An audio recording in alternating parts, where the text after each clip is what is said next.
যারা রেস্টুরেন্ট থেকে খাওয়া শেষ হয়ে গেছে তারপরে দেখেন সে মাংসগুলো আবার তারা জড়ো করেছে। শেষ কথা শেষ করি। এই দেখেন ভাতটা লেগে আছে, পোলাও যেগুলো আছে সেগুলো এখানে লেগে আছে। এবং এটা খুবই দুঃখজনক।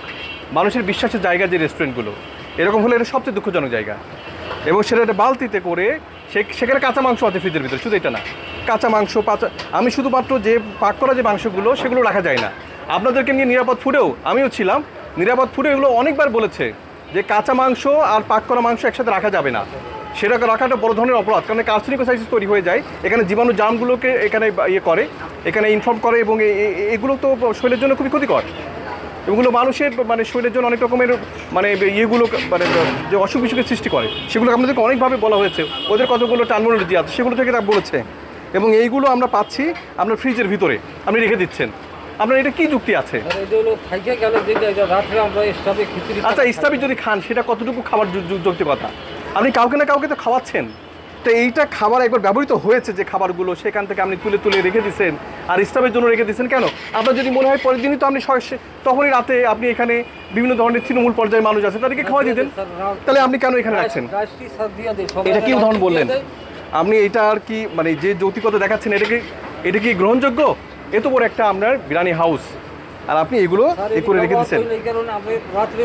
আমরা যখন এটা পাচ্ছি ফ্রিজে সংরক্ষিত করে রাখছেন আর আপনি এই কথা বলছেন, সম্পূর্ণ আলাদা জিনিস বলছেন। এবং মোটা লবণ যেগুলো বলছি বারবার, মোটা লবণটা ব্যবহার করা যাবে না। এটা পশু এগুলো খেতে পারে না, সেটা তো পরও আবার আপনারা শুরু করে দিচ্ছেন। আবার হচ্ছে যে এই মানে ইয়েগুলো মাংসের ব্যাপারেও আপনাদেরকে অনেকবার ব্রিফিং আমরা দিয়েছি।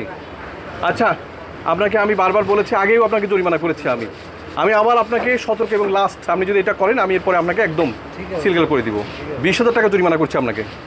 এবং আমার তো মনে হয় আপনার এটা বন্ধ করে রাখা উচিত। আপনি কি ধরনের কাজ করছেন? এটা কি আর কি কথা বলছেন আপনি? যুক্তি দিচ্ছেন আমার মাথায় আসে না। আপনার আরও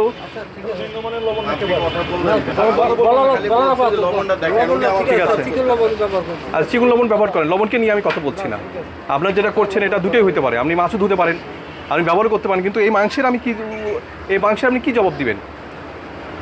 আপনি ফ্রিজে রাখছেন, সংরক্ষিত করে রাখছেন, আপনার কাঁচা পাকা মাংস আছে, কি জবাব দিবেন? এগুলোর কোনো জবাব আপনার আছে? আপনি খাওয়ার জন্য রেখে দিচ্ছেন, খাওয়াচ্ছেন না। তাহলে ফ্রিজে রাখলেন কেন? নিজেরা ওইভাবে এই অদ্ভুত কথাগুলো না বলবেন না, কারণ এই মাংসগুলো আপনি রেখে দিচ্ছেন। এই মাংসগুলো আমি নিয়ে আসছি আপনার প্লাস্টিকের ভিতরে, আপনি বড় প্লাস্টিকের ভিতরে। আমরা বলেছি যে এখানে আপনি করেন, আপনি প্লাস্টিক বাদ দিয়ে আপনি হচ্ছে যে স্টিলের এইগুলো জামগুলো ব্যবহার করেন। গরম যখন আপনি মাংসের টুকরাগুলো দিবেন, প্লাস্টিকের সাথে বিক্রিয়া করে, ক্যান্সার উদ্দীপক হিসেবে কাজ করে, এগুলো করা যাবে না। আপনি সেগুলো করেছেন। আর জরিমানা করলাম 60 যদি প্রসিকিউশন লেখা শুরু করেন ওর বিরুদ্ধে। আর এইটা লাস্ট বারের মতো, নাহলে এবার আমি কিন্তু আপনার বিরুদ্ধে করে এটা সিল করে দিব। এটা আপনি আগেও এই ধরনের ইয়েগুলোকে আপনি শুদ্ধাননি, এবং আবাসিক এলাকার ভিতর করছেন, সেগুলো করারও একটা ঝামেলা আছে। আপনাদের বিরুদ্ধে